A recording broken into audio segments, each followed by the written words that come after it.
Welcome to a Syndicate Talks, and welcome to mastering short term. What is short term and short term real estate? It's all about making money, first of all, with what you have. In other words, investing in your own property, your own time. It doesn't take more money, or doesn't take money to invest to be able to make more money. It takes starting with the resources that you actually have. From there, if you develop a passion for real estate, and real estate is normally prohibitively expensive, enormously expensive to get involved in, and the level of mistake and the price that we can pay financially when it comes to real estate is very, very high. So if you start with the right information, the right education, the right support, the mistakes become fewer and fewer, they come further and further apart, and you profit faster as well. In the short-term rental game, it is all about having the right attitude. We all know experiences that we have had at great restaurants, at fantastic hotels, when we have had an experience in a customer service setting, retail store, etc., that this feeling we're left with can carry us for days and weeks and months and puts us into a spot where we want to, in turn, share that with other people. Well, in short term, AirBNB rentals, etc., customer experience is the highest level of experience. Unlike major hotels, unlike major hotel chains, you have one experience with one customer one time that can make or break your entire business for the whole time that you are in business. So the moment you think to yourself, I've got a spare room, or I've got some time, or my house isn't being used all the time, or I'd like to make a couple of extra bucks, or I happen to be fortunate and maybe I have an extended property, I have extra property, I have a vacation trailer, etc., that's not being used so often. And as we can understand in the marketplace we're in right now, anything that we can do to give somebody else just a small break, where we can make a couple of extra dollars, and more importantly, where we understand what it is that we're getting into, what we're obligated, what we should be doing appropriately and properly, and in return, being able to maximize that so that we actually keep some money into our pocket is incredibly important. So whether you decide or have ever thought about getting into short-term renting a space that you have, Airbnb, I have a bedroom, I have a house, etc., that you decide that it's going to become a passion and you want to develop it, and now thanks to family, friends, some associates that you actually have access to one or two or three properties that are not your own, or it becomes a full-time avocation. It is your primary business, and you operate with 5, 10, 15, 20, 30, 50, 100 properties. In other words, you're taking care of a lot of different places, and it's become its whole business. It all starts with fundamental education and information.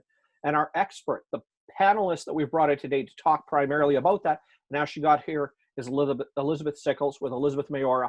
Now, Elizabeth Maora, if you haven't had a chance to check it out, is mostly headquartered in Indianapolis, Indiana, in the United States to start with. But don't let that dissuade you. She has properties all over the continental United States, and she is one of the rare individuals that not only regularly hosts properties with Superhost status, in other words, one of the top recognitions for standards of excellence in practice in properties from Airbnb, but she is actually a super host, which means that her entire business practice, from the way she cleans to the way she organizes, manages, hosts, greets guests, etc., is at such a high standard that Airbnb has recognized her as one of the very, very few. And she takes her time now educating people on this. Elizabeth, welcome. Thank you for having an opportunity and finding time to come and talk today on a Syndicate Talks about short-term rental and property rental, because in our marketplace, somebody's got to be able to make a couple extra dollars somewhere, because money's hard to come by right now. Absolutely. Thank you for having me. And I will go ahead and share my presentation.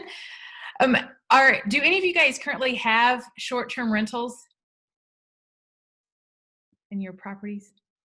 No? Okay. Awesome. Okay.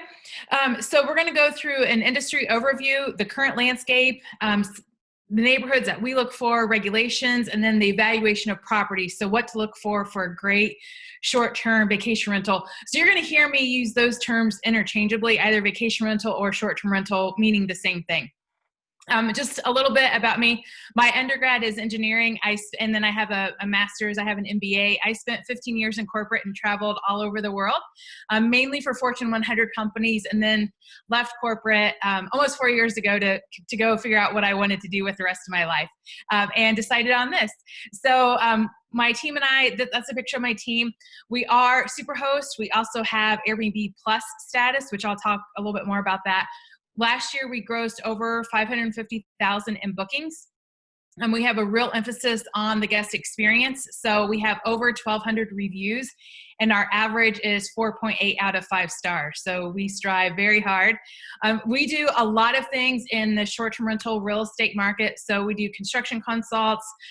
We do property analysis, design and furnishings of the properties. And then we also do traditional property management, because in all reality, that's a walk in the park compared to doing short-term rental management. And then I do a lot of public speaking and coaching.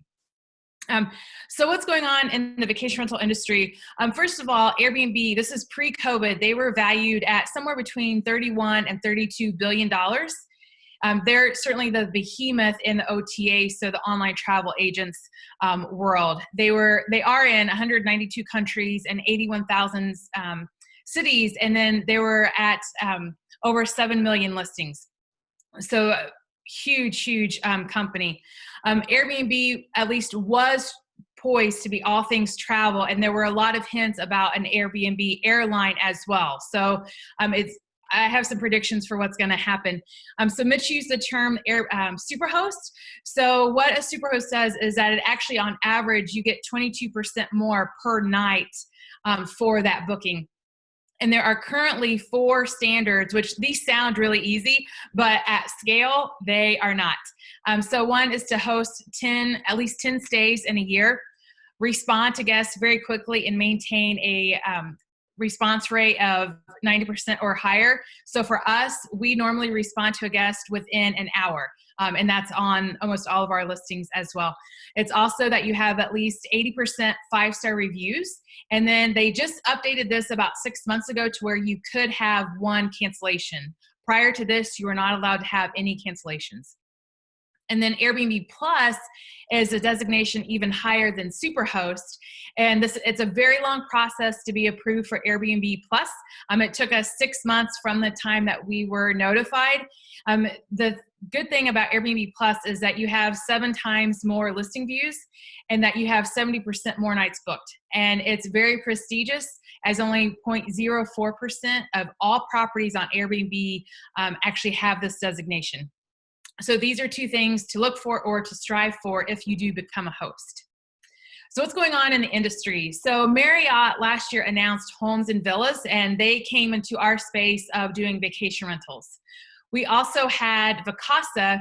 Vacasa is a company that's located on the west side of the US. Pre-COVID-19, they were managing over 23,000 properties worldwide. And they have raised over $500 million. They've raised $525 million in VC capital on expansion. And the thought was that they were going to go IPO this year as well. So their model is that the clients own the properties and then they do all of the hosting and managing. And how they have grown is they have bought up a lot of the smaller, professionally managed, and even some of the smaller mom and pop places around the world as well. Post-COVID, though, we're going to talk about them, but they were the behemoth as well. Airbnb had signed a deal just the very end, the beginning of this year with the Olympics. So they were set to replace hotels for the upcoming Summer Olympics that were supposed to be in Japan. Now, obviously, they've been postponed, but that deal to them was worth just over $500,000 US. And what made that so, there's a lot of things that make that significant, but one of the things was the fact that Airbnb was supposed to go IPO, so initial public offering this year. Since COVID-19, there have been absolutely no talks about that whatsoever. So along with that, about 3 weeks or so after all of the cancellations started, all of the quarantine started, Airbnb raised $1 billion. And what's really interesting about this is, number one, so this was at a 10% interest, which is higher than normal for them. And it also reduced their valuation from pre-COVID of between $31 billion, $32 billion to only $18 billion. So that's a pretty significant difference, especially if you're the CEO of that company. They've also announced, if you guys have seen this in the news, about $250 million that they're going to be doing in refunds. That was announced about a month ago, and we had actually a little bit over a month ago, and we have yet to see any of that refund money. So there's kind of a lot of speculation about what's going on with that. I think we'll get it. I'm not concerned about it, but it's just turning the waters a little bit more for Airbnb right now. Next month, so in just a couple of days, they're going to be giving their enhanced cleaning initiative. And you can opt into this as a host or elect not to, and there will be penalties for that. So what does their new cleaning initiative look like? They want only approved products. They want the cleaning folks to be using PPE, so personal protection equipment, such as masks and gloves. They're also, depending on what you register for, what you opt in for, they're going to require 72 hours between guests. And then there will be supposed to be a 24-hour waiting period before your cleaning crew is actually allowed to enter the property. So some major changes in the cleaning. And then also what we can do for guests. So if we have 3 days between when we can welcome guests again, that's going to have definitely some economic impact. So what's going on with the rest of the whole travel, the OTAs? Vacasa, the company I spoke about earlier, they have furloughed their employees for 90 days. And for this month of April, they canceled all reservations worldwide. Sonder and Domio, they do arbitrage. So what that means is that they rent, in most cases, some higher end apartments in big cities. So they've done significant discounting. And then TripAdvisor just announced that they are reducing their global workforce by 25%. And then they're closing their Boston office as well as their San Francisco office. So while this might sound really bleak, I do have great news for us. But also and at least in the US, I tried to find some things on Canada, but in the US, we are going to have, and actually there's already litigation in place on some different states. So for example, in the state of Florida, the state shut down vacation rentals, but allowed hotels to still have guests. So it's going to be kind of interesting to see how all of this plays out. So what are my predictions for the vacation rental industry? Number one is that professionally managed properties will reign. So the mom and pop and the VC, so the venture capital backed companies, I think that they will diminish. And when I say mom and pop, I really mean people that have just heard that there's a lot of money in the short-term rental market. They've slapped a property together. They've literally slapped furniture in there as well and then put it on the market. So we've already seen a lot of those properties actually in the downtown Indy area have already exited the market. So I think we're going to see a lot more of that. I think there's also going to be massive consolidation, especially in the arbitrage areas. So that Sonder and Domio that I mentioned earlier. So the companies that are renting a location and then they rent the property out, just because I think the economics of it only makes sense to do a massive consolidation. So for my model, my clients own the properties and then we do all the hosting and property management. So I did have my own short-term rentals. I actually sold those last year. So that's just how we do it. I also think that mastering cleaning is going to be a must moving forward, and that Airbnb is going to be a lot smaller and they certainly will not go IPO this year. And then I think economically, we are going to surpass hotels far and above what we would have ever thought initially. And the reason is that we have some huge advantages over hotels. We have private entrances. For us, for my company, we already did virtual check-ins and virtual check-outs. We use a lot of technology and automation, so that's really going to be key moving forward as well. We don't have contact with our guests. We do maintenance in between visits in most cases. Our cleaning comes after our guests leave. We're less expensive. And then also there's so much lower turnover. You don't have nearly as many people in the property, in the bedrooms, in any of the rooms. And you're not going to be around a bunch of people, obviously staying in your own place. So for us, we have all single family properties. We do have one apartment, but that's only because my client owns the apartment building. So, and I just want to let you guys know too, all of the pictures in here, they're all pictures of properties that we host and manage. So you might think, well, why are people traveling? Why do people come to different cities? So for example, I'm all urban market. They are coming for sporting events. They're coming for healthcare. They're coming for university, weddings, funerals, birthday parties. All of those things are the reason that people are staying in vacation rentals in places that you might not think they normally would. So, and also, of course, graduations and internships. So for us, we mainly cater to the business guests because we have a lot of amenities in our properties. But we also obviously do a lot of people that are coming for personal reasons too. Also, a big thing that we have going on is the medical. The other reason that people come is for concerts, for any type of outdoors activities, and then for any of the big attractions in your cities and states or counties as well. So what kind of neighborhoods do we look for? What's really good is something that has great character, popular, well-established, also top-rated restaurants. I mean, especially once people get out of quarantine, they're going to be wanting to go out. Shopping and nearby attractions are really big. Walkability is also a huge factor. As you guys know, there's a huge push towards people being more healthy, and also for an easy commute. One of the things that we found is that people don't mind staying even 15 to 20 minutes outside of the city, because if they don't have a vehicle, that's a pretty inexpensive Uber ride. So even if you're not right in the heart of a city or metropolitan area, as long as they can still get transportation, you're fine. For a non-urban type of short-term rental, it's a lot of the same characteristics, but one of the things more in the non-urban is you're looking for a quiet area, or you want to be close to that ski resort or to the beach. So it's a lot of the same rules. The other thing that you want to be careful of with looking at short-term rentals is laws and regulations of wherever your property is located. We're really fortunate in the state of Indiana in that we only have a couple of House bills on the books, and they really protect us doing short-term rentals. So I would just encourage you, make sure that you look that up. If you're going to do short-term rentals in an apartment or a place that has a homeowners association, you just want to make sure that short-term rentals are allowed in that area. So always check your laws and regulations.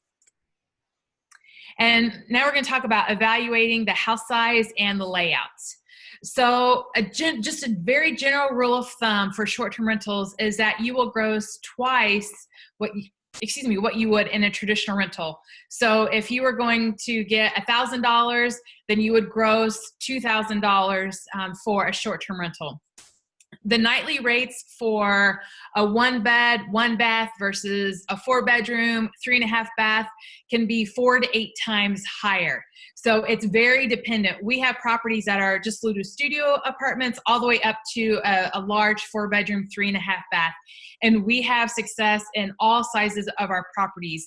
But what I will tell you, at least for the urban market, we have a lot of conventions in the city of Indianapolis, and we make bank in our large properties for the different conventions and different sporting events going on, because people want to stay together, and it's less expensive for them. But in our case, our rates are so much higher for the big events. So that's the other thing that you really want to pay attention to, is wherever your short-term rental is, you want to know what's going on around that area, and definitely change your nightly rates depending on that, because it can make a huge impact on your ROI or your return on investment. And also, seasons vary depending on your location. So for example, for Indianapolis, our high season is March through October, and then our low season is November through February. But that will be very dependent on where your vacation rental is. So just always keep that in mind, and you definitely want to have your higher prices in the high season. Also, just kind of a general rule of thumb, we take on a lot of properties that have been rehabbed. You want to make sure that there is a new hot water heater, or it's less than 10 years old, as well as for your HVAC. So for your heating, venting, and air conditioning, is that it's also new. And quality and workmanship is absolutely key. So for us, maintenance is our biggest expense on properties that have not been rehabbed correctly, or there has been shoddy workmanship. The reason that I say that you want to have a newer hot water heater or HVAC system is that it costs us so much money whenever those do go down. And the reason is because not only do we have a guest that we have to make happy and possibly have to refund them depending on what the situation is, but then also the property will be down for either a day or a couple of days, so it's off the market for that reason. So just make sure that you are maintaining these properties to the absolute best of your ability, because you will make more money, and if you're hosting for other people, your clients will make more money as well. So for some of the best ROI, the more full bathrooms, the better, the higher your ROI, so your return on investment. So our rule of thumb, what we do is we're okay with up to 2 bedrooms for 1 bathroom. But when we go to a 3-bedroom, you need at least 2 full bathrooms. And we have about 20%, we charge 20% more per night if we have that second bathroom. So one of the reasons is the fact that now staying in short-term rentals is such a huge benefit to companies that Airbnb actually has a whole segment, a whole division called AirBNB for Work. And while you might be okay, it's no problem sharing a bathroom with your family member or a good friend, but whenever you go to share a bathroom with a colleague, that's a whole nother story. So as many full bathrooms as you can get in your property, the better. One of the things that we're also seeing in the short-term rental market, and this is different even than when I first started, was that now you have with companies male and female that will stay in the same house.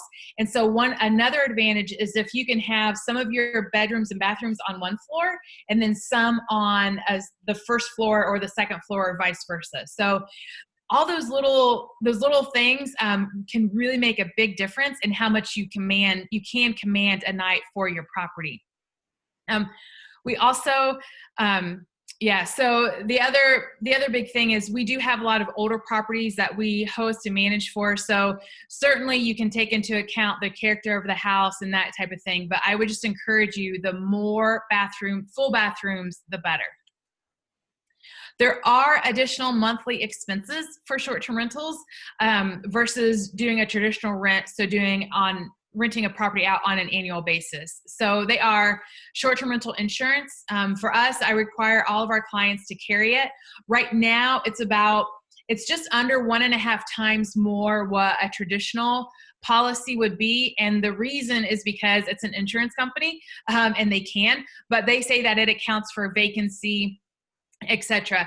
There has been a decrease in the cost of the short-term rental insurance, and I expect that to continue to decrease just because of the popularity of it, and the insurance companies now have a lot more data to go by.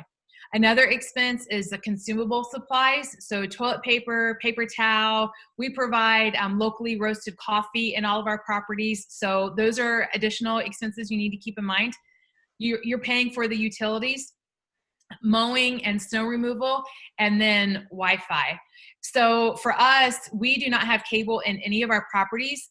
We use all smart TVs, and that's because everybody has their own Netflix, Hulu, Amazon Prime video. So you don't need to have the expense of cable. And these are some of the most questions asked that we get. Security systems. I do not like the security systems. So even though we send out instructions to our guests, a lot of them don't read them. So, but we leave it up to our client, up to our property owner if they want a security system. We went through why guests come. Will guests have parties? The answer is yes. Our biggest issues really so far has just been people smoking pot in our properties, which is not, in the grand scheme of things, obviously that's nothing at all. What's the longest stay that we allow? we will allow people to stay with us a month at a time. One important thing to remember, and I don't know how it works in Canada, but for the city of Indianapolis, if somebody stays with us over 29 days, then they have what's called squatters' rights. Do you guys have anything like that in Canada? No? Okay. So technically, by the law, they can stay in our properties until we have to force them out, go through eviction and just all kinds of ridiculousness. But that's the way it is. So since you guys don't have anything like that, you're good. Also, the grade of the rehab, I'm going to show you guys some pictures of a rehab that we did, because we also run rehabs. But whenever you do a rehab, if you're going to rehab a property, you want to go as high as you can, because the ROI is there in our luxury properties. The type of insurance is a short-term rental. And then what I tell people is occupancy rate can be anywhere from 0 to 100%. So you just, once you get some reviews on your properties, that's the key. Once you get about 3 to 5 reviews, people know that it's a great place to stay and will continue to book. But still, whenever you're in low season, I just want to make sure that we are totally covered. So your occupancy can really be all over the place, and also dependent on weather. So evaluating statistics for profit loss. So this was one of the properties that we ran the rehab. In this case, our clients actually live in Las Vegas, Nevada.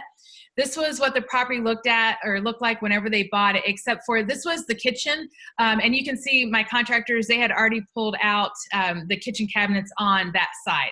So, and this was a bathroom, and the sinks were actually right in front of the windows.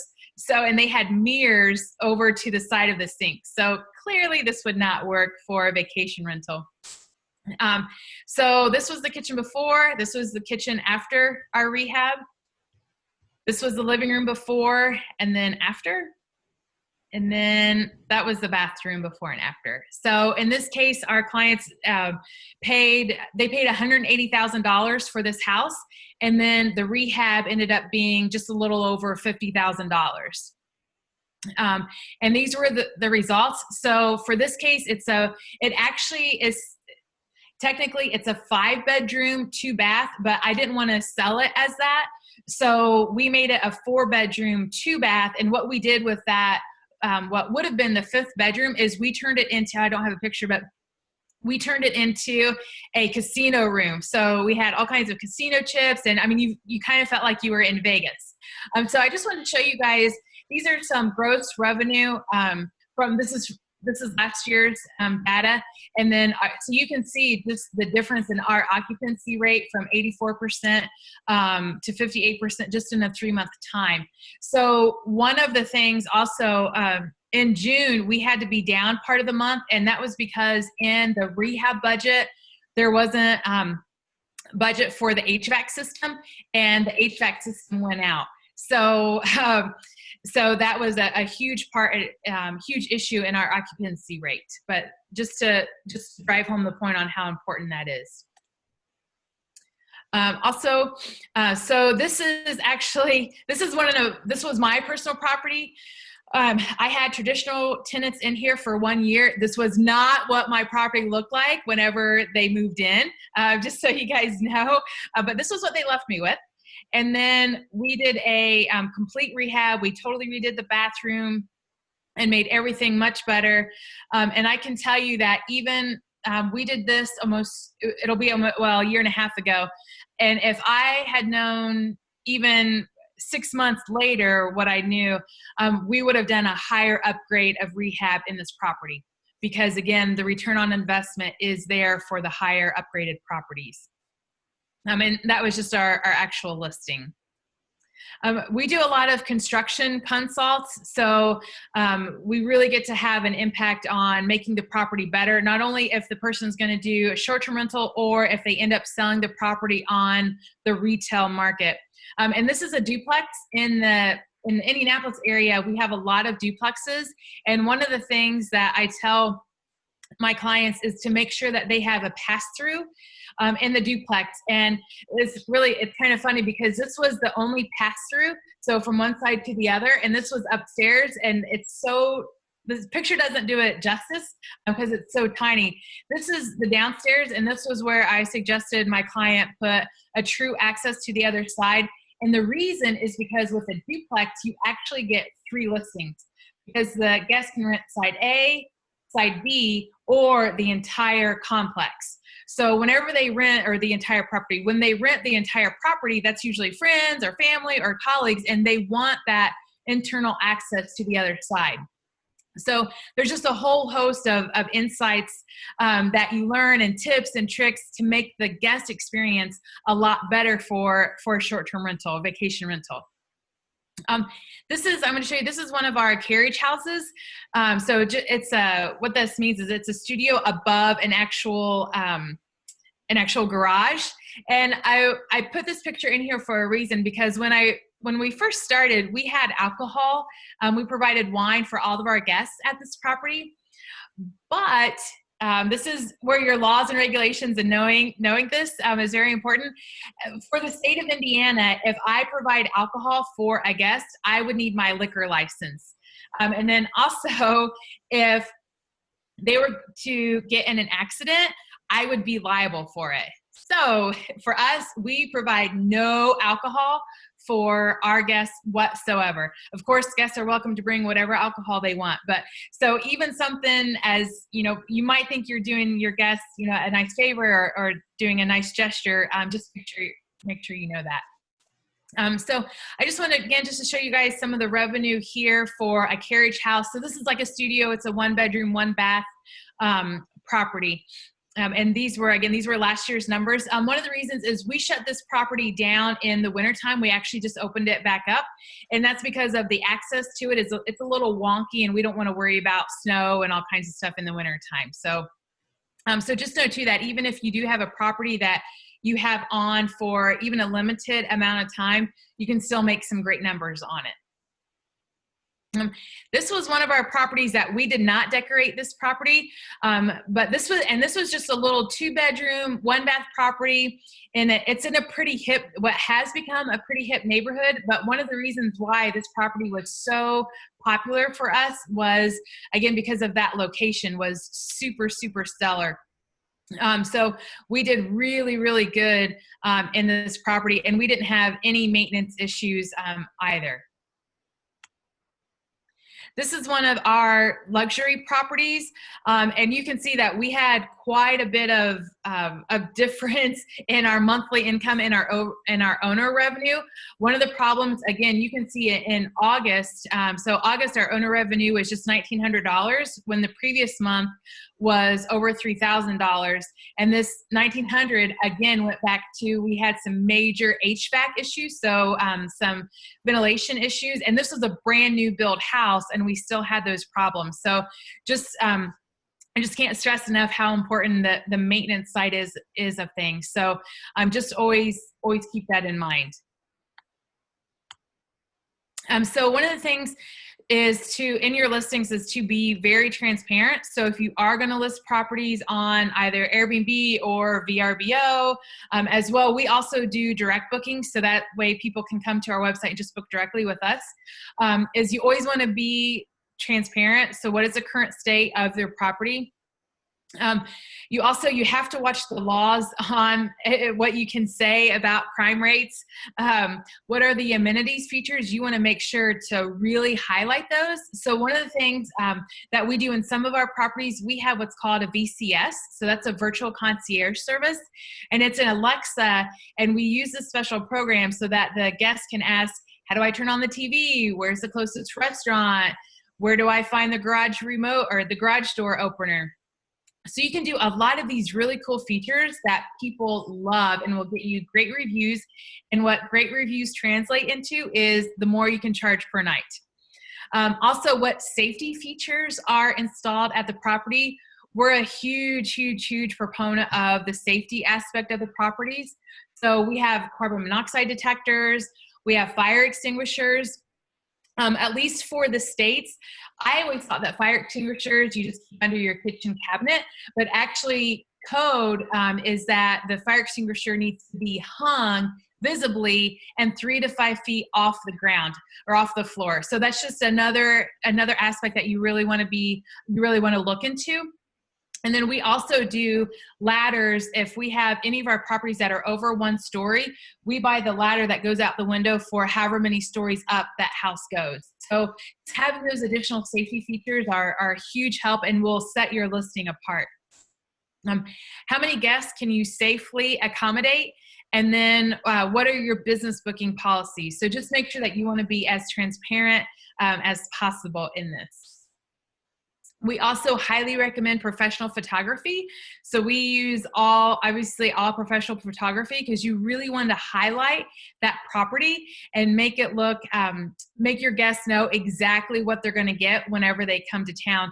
It's kind of funny, when I first started in this, guests would say, oh, the property is exactly like the pictures, exactly like you described. And I didn't understand that because of course that's what our properties were going to be, but not all properties are like that. So again, just goes back to the transparency part of it. Also cleaning, especially cleaning now, even more than ever. Where to begin on that is property, your listing. So for us, we have a customized cleaning sheet in every property because all of the properties are a little bit different. And we also have a supply stock list. So letting our cleaners know how much of each supply is supposed to be on site at the property. You'll also, if you're going to go with a third-party cleaning company, you want to verify their certificate of insurance, and also to have standardized training and procedures for your cleaning staff and make sure that they know what that is. You want to do research and interview, obviously, reputable cleaning companies, and then always have multiple cleaning companies as well. So otherwise, that old saying, don't put all your eggs in one basket. So it is very true for a lot of this. I did just want to let you guys know that we do have a university, so in different packages available for you. I'd like to invite you to follow us on any of our social media. So we're on Facebook, on Instagram, LinkedIn, Twitter, and YouTube. So we post a lot of information all the time, a lot of fun videos, and we share with you what we've done wrong and what we've learned and how to do things right and how to do things better. So it would just, again, just invite you to follow us. And then I will leave with you one of my quotes. I'm currently reading this book by Nassim Taleb, and the quote is actually, the first sentence is that wind extinguishes a candle and energizes a fire. So this is especially true for what's going on right now in the world. And so I really, just to kind of wrap it up, and I'll also open it up to any questions, that being in vacation rentals now is a fantastic time. I think we have a huge, huge advantage over hotels, motels, especially moving forward. So I'd now like to open it up to any questions.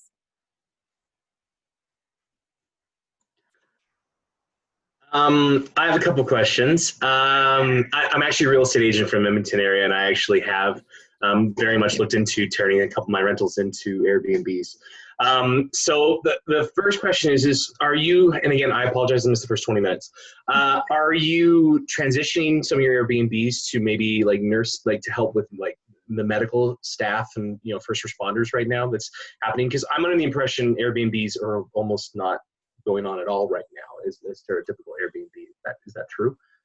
It's very dependent on where your properties are. So for us in Indianapolis, we're still rocking and rolling. Obviously, we've seen a huge decrease in our vacancy rates, but we have people that are still traveling for business. We also have people that are here that are locals. Weekend before last, we had five of our properties were booked, and that's because they just needed someplace to go that was not the house that they were in. So you have that also, and I think that staycations, especially just as a financial impact, really gets set in from this COVID-19. I think you're going to see a lot more of staycations going on. So makes vacation rentals, local rentals a lot more popular as well. For sure. Next, have you had anyone that has actually self-quarantined in one of your, because I hear that's the only thing that's happening in Edmonton is, in theory, they're booking them because they want to self-quarantine away from their family. Either because, they're actually sick or because they're sick and tired of their family. But has that happened on your end at all, or? It hasn't, but what we are doing also, just so you know, we have one guest that she's in between properties right now. She sold her house and she's looking for a house. So she came March 31st. She's going to be with us at least 2 more months. I got a call yesterday from a lady that's also selling her property and is going to be with us for a couple of weeks. And then we do have another guest that's going to be checking in 2 weeks that's taking a break from her spouse. So she's planning on being with us for about 3 weeks. So yes, we don't have self-quarantine, but we have lots of other quarantining.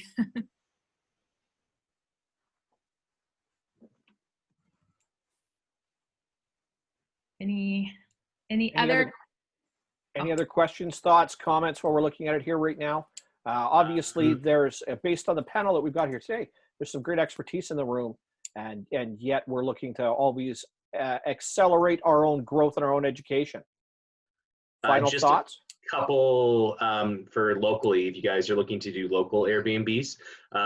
So the city of Edmonton has required that all Airbnbs are now have business licenses. And that is going to restrict you a lot. In fact, if without COVID-19, I think Airbnb was going to get hurt in Edmonton simply because any Airbnb that was in a condo with any condo, management company, most of them state that you can't run a business out of a condo. Usually that's part of the bylaws. And so look into the rules. I know, Elizabeth, you also brought up a duplex having to put like a wall between the two. Be careful with that. I believe that wouldn't be fire code where we are. I don't know if they'll let you put a wall between your two, because they have to put it like a cement barrier, a very strict fire code. And if you are damaging that, I don't know. Ben, you built your duplex. I mean, I don't think you could actually put a sharing wall because of fire code and whatnot. So again, just differences, and you touched to it, Elizabeth, that there is a fair bit of differences, but just be aware that some things are a little more lax than what Elizabeth was saying, and some things are actually a little more strict. So I've done a fair bit of research. I never pulled the trigger, but if you guys need someone local to pick their brain, I know someone that has, I want to say he's got about 30 units that he either owns or manages for Airbnb in the area. And yeah. Okay. Elizabeth, I just have one other question. And again, forgive me, I came in a couple minutes late, but I don't think you've gone into too much detail yet. I've actually got some clients across the country that provide housing, or they're an essential service that provides individuals that need to travel for the job. And so I'm finding that the companies themselves are actually also using Airbnbs to self-isolate or quarantine their staff that they need to ensure are clean and safe and healthy. And so that's another avenue, if it wasn't mentioned prior to me joining, that is great for people to utilize, is having companies have that access as well. Yeah, absolutely. And if you do have your properties, definitely change up your hashtags right now to attract those different companies, letting them know that you can self-quarantine and that your house is available for it.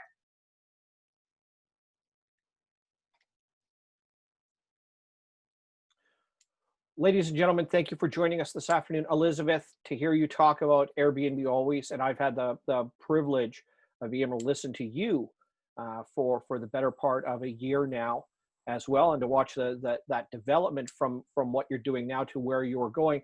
And for those looking to reach out with her, obviously on the screen here right now, we can see where her tags are. For those that are going to watch the video in the future, they're going to be able to see the splash page with her social tags. Please reach out. She's very active on social media. She's open to answering questions. She lectures regularly as a member of the board for the Real Estate Investors Association in Indiana as well. And she has traveled all across the United States to lecture. And if I've got the right hunch, she'll probably be in Canada at some point talking about real estate sometime in the fall, maybe early winter as well. And we'll look to get more people involved at that point too. So for those that are joining us on a Syndicate Talks, and when it comes to real estate, first of all, feel free to reach out to Elizabeth, and inside of our organization as well. We have a great number of resources. Some of those have joined us on the call here today, and they're always available to answer questions, comments, and concerns that you may have, or how to get started, just even where to look and what to do. real estate is one of the most low risk, high hurt you investments you can make. In other words, chances are if you can physically touch it, you know where it is, like a house, for example, then you're probably going to be okay investing in it, but it's going to be exorbitantly expensive, and the mistakes are going to treat you terribly the moment you make them. They're going to cost you in time, money, they're going to cost you legally, and they may cost you the rest of your assets and resources. So while it's something that is easy to find, see, and touch, you know where the asset is. In other words, I've taken my money and I've put it here. That is not nearly enough. There needs to be a great deal of education that has to go in. And much like everything else you do when you're investing in life, information is key. Knowing is more than half the battle, as G.I. Joe would put it. Instead, it is everything to do with being able to win and succeed when it comes to real estate. Elizabeth, thank you for joining us on a Syndicate Talks for our panel today. And for everybody that gets a chance to watch this over the coming weeks and months, do not hesitate and always invest in education. You do not go wrong by finding the resources and the people that can help you to get further ahead. We've brought in another exceptional speaker today to talk to you about something that's really important and things that people have at least idly been curious about, never mind taking active steps to participate in as well. And again, it doesn't require a lot to get started, but it is very important that you invest in your education when it comes to it. Have a fantastic day. Elizabeth, thank you to the panel that was with us today. Thank you very much for sharing your time as always, and we look forward to seeing you all in the future. Have a great day. Thank you.